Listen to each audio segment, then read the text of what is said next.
Nouvelle leçon aujourd'hui sur les spectres lumineux.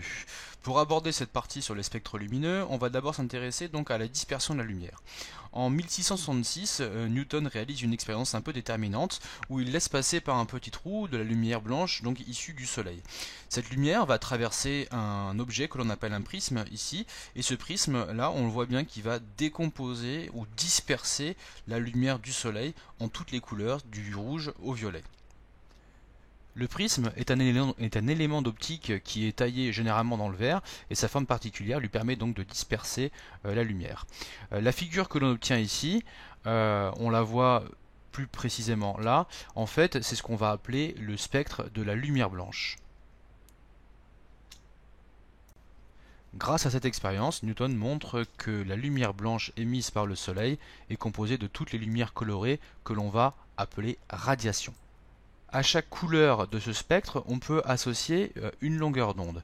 La longueur d'onde est une grandeur physique qui permet de caractériser une couleur particulière de ce spectre, qu'on va appeler donc la radiation.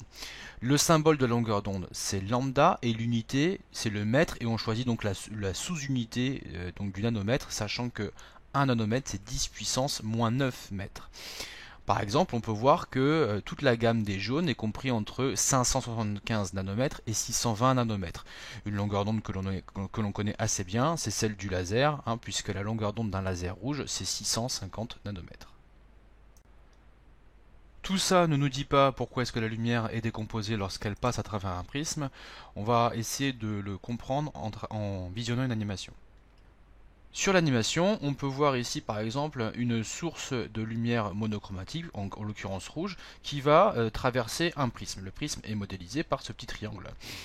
Il est donc en vert. Le rayon lumineux donc rouge va changer deux fois de milieu. Il va passer ici de l'air au vert, puis encore du vert à l'air.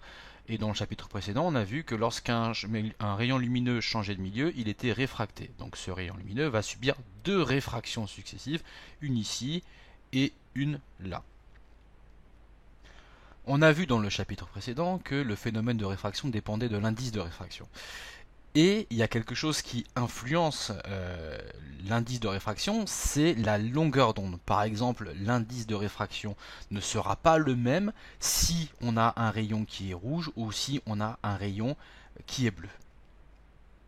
Voici par exemple le chemin suivi par un rayon qui est rouge, alors que si le rayon est bleu, on va voir que la réfraction, le phénomène de réfraction ne sera pas le même.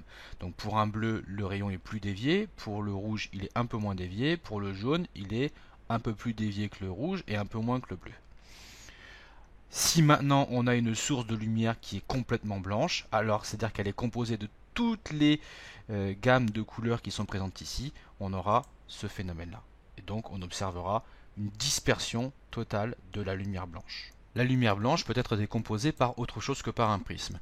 Dans le chapitre précédent, on avait parlé des arcs-en-ciel. Alors là, dans les arcs-en-ciel, c'est les gouttes d'eau qui vont jouer ce rôle et qui vont disperser la lumière blanche. On va le voir dans cette petite vidéo.